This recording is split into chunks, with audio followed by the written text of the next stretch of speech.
लोग बता रहे हैं कि वो पाखंडी नहीं है, वो भी राम भक्त है। इधर बीजेपी के विधायक रामेश्वर शर्मा अपने घर पर सुबह से ही अपने समर्थकों के साथ राम धुन करते दिखाई दिए और इस दौरान न्यूज़ 18 की टीम ने उनसे बातचीत की, जिसमें उन्होंने राम धुन के आयोजन में सभी के आने और उनका स्वागत करने की बात कही।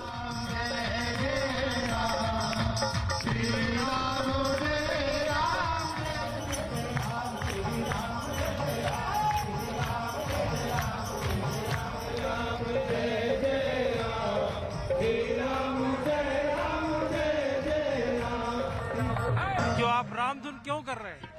राम धुन परमात्मा की बड़ी अनुपम कृपा हुई है।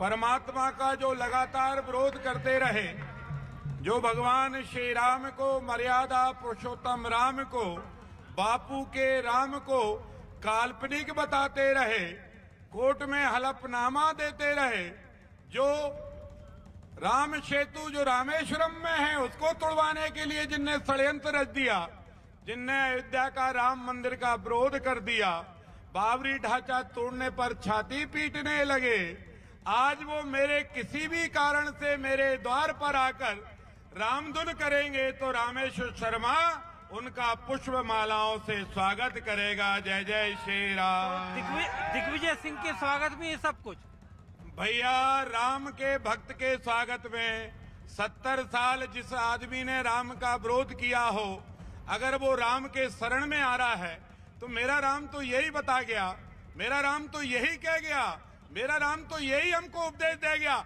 कि लंकापति रावण भी अगर राम के शरण में आता तो राम उसको स्वीकार करते हैं। तो दिग्विजय सिंह जी हैं। तो दिग्विजय सिंह तो कह रहे थे आपने कुछ ऐसी बात कह दी थी इसलिए आपके घर आना जरूरी था। आपने क्या कह दिया था? मेरी ऐसी बात अगर बुरी लग गई और आपने रामधुन लग गई तो आप धन्य हो गया, मैं धन्य हो गया, मैं धन्य हो गया। मेरी भगवान भला करे, आपका कल्याण करे, मेरी बात बुरी लगती रहे और आप रामधुन करते रहो। बीजेपी विधायक रामेश्वर शर्मा के विवादास्पद बयान पर बीजेपी और कांग्रेस आमने सामने है, क्योंकि उनके बयान के बाद दिग्विजय सिंह ने रामेश्वर शर्मा के घर जाने की बात कही थी और जिसे देखते हुए पुलिस प्रशासन ने विधायक के घर के बाहर सुरक्षा के चाक चौबंद इंतजाम किए हैं। पूरे इलाके को छावनी में तब्दील कर दिया गया है ताकि वक्त रहते किसी भी तरह के हालात से निपटा जा सके। मध्य प्रदेश के पूर्व मुख्यमंत्री दिग्विजय सिंह ने रामेश्वर शर्मा बीजेपी के विधायक के घर आने का जो ऐलान किया है, तो देखिए किस कदर यहाँ पर रामेश्वर शर्मा के घर को छावनी में तब्दील कर दिया गया है और जो आवाजें आप सुन रहे हैं ये रामधुन लगातार रामेश्वर शर्मा के घर से ये आवाजें आ रही है रामधुन की। तो ये पूरी जो सुरक्षा की गई है वो जो दिग्विजय सिंह है, दिग्विजय सिंह का जो काफिला है जो कि मिंटो हॉल से रामेश्वर शर्मा के घर पहुंच रहा है, उसको रोकने के लिए यहाँ बड़ी तादाद में पुलिस ने सुरक्षा के इंतजाम किए हैं और ये सारी व्यवस्था पुलिस ने दिग्विजय सिंह को रोकने के लिए की है। और अब बात बीजेपी विधायक रामेश्वर शर्मा के वो विवादित बयान की, जिसे लेकर दोनों पार्टियां आमने सामने इस वक्त हैं। आया था, कुछ करके गया, कांग्रेस का आदमी इधर आया तो घुटने तोड़ दो, नो एंट्री, तो ही तुम्हारा नगर सुरक्षित रहेगा, तो ही तुम्हारा इलाका सुरक्षित रहेगा। और वहीं इस मामले में बीजेपी विधायक रामेश्वर शर्मा और भोपाल से बीजेपी की सांसद साध्वी प्रज्ञा ठाकुर ने कांग्रेस नेता दिग्विजय सिंह पर निशाना साधा और उन पर राम नाम पर नौटंकी करने का आरोप लगाया। मार्ग खोलेगा और वही मार्ग बंद करेगा, इसलिए मेरी भूल को आप नहीं, आप अपनी भूल को सुधारें कि राम काल्पनिक बताने वाली कांग्रेस आज राम के सामने जब घुटने टेक दिए तो ये घुटने टूटने के बराबर ही हैं। यह आप धर्म से खिलवाड़ करेंगे, कभी भगवा को आतंकवाद कहेंगे, कभी हिंदुत्व को आतंकवाद कहेंगे और उसके बाद रामधुन कहेंगे। राम जी के अस्तित्व को जिस कांग्रेस ने नकार दिया, राम सेतु को नकार दिया, कितने 20-20, 25-25 वकील सुप्रीम कोर्ट में खड़े किए कांग्रेसियों ने और आज रामधुन करके वो ड्रामा कर रहे हैं। तो इनके जब मन में श्रद्धा नहीं है, इनके मन में कहीं कोई भाव नहीं है, तो ऐसे दुर्भावना से प्रेरित होकर के कोई भी काम करेंगे उसमें सफलता।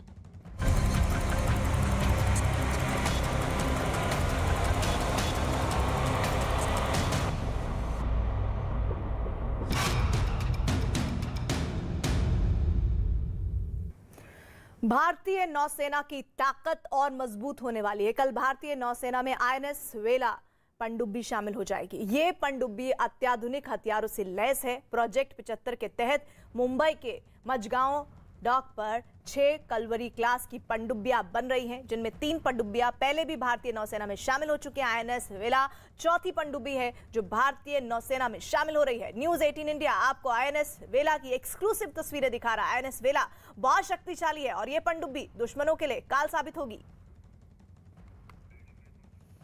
तो आईएनएस वेला की तस्वीरें आपको दिखा रहे हैं एक्सक्लूसिव न्यूज 18 पर। ये तस्वीरें भारत की नौसेना की ताकत किस तरह से बढ़ रही है। कल भारतीय नौसेना में आईएनएस वेला पनडुब्बी शामिल हो जाएगी और ये पनडुब्बी अत्याधुनिक हथियारों से लैस है।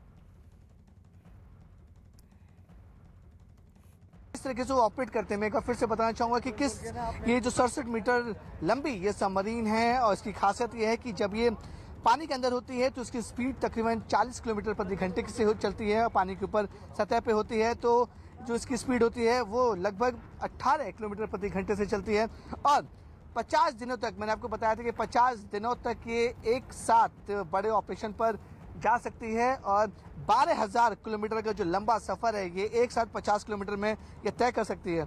जिस तरह से मैंने आपको बताया कि सबमरीन की सबसे बड़ी खासियत होती है स्टील्थ फीचर, यानी कि अदृश्य हथियार। ये जब पानी के अंदर जाती है तो किसी को पता नहीं रहता कि ये सबमरीन कहाँ जा रही है, किस जगह रह रही है, क्योंकि सबसे इम्पोर्टेंट होता है इस सबमरीन का सोलार सिस्टम।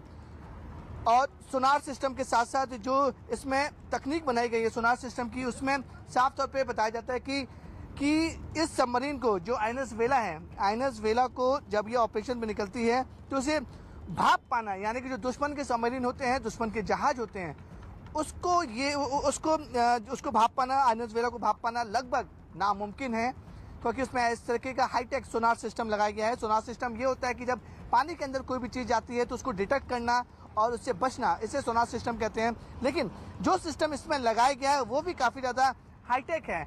ये सोनार सिस्टम जो लगाया गया है इसमें अगर वो किसी पानी के अंदर जा रही है और दुश्मन का जहाज या दुश्मन की पनडुब्बी आसपास नज़दीक में भी है तो इसे वो तुरंत डिटेक्ट कर सकती है, उसे भाप सकती है दुश्मनों के जहाज़ों और दुश्मनों की पनडुब्बी को। तो पूरा हाईटेक तरीके से इसे बनाया गया था। जिस तरह से नेवी के ऑफिसर भी बता रहे थे कि पूरी तरीके से इंडिजिनियस, यानी कि भारत में से बनाया गया है। मझगांव डॉक लिमिटेड में बनाया गया है। प्रोजेक्ट 75 के तहत 6 सबमरीन को बनना है, जिनमें से 3 सबमरीन पहले से बनकर तैयार होकर भारतीय नौसेना में शामिल हो चुकी हैं। चौथी सबमरीन है आईएनएस वेला, ये भी शुक्रवार यानी कि 25 नवंबर को शामिल हो रही है। बाकी की जो 2 सबमरीन हैं वो ऑन द वे हैं और बहुत जल्दी उन 2 सबमरीन को भी पूरी तरह से इसमें नौसेना में शामिल कर दिया जाएगा। वेपन्स की बात करें तो काफ़ी ज़्यादा हाईटेक इसमें वेपन्स लगाए गए हैं।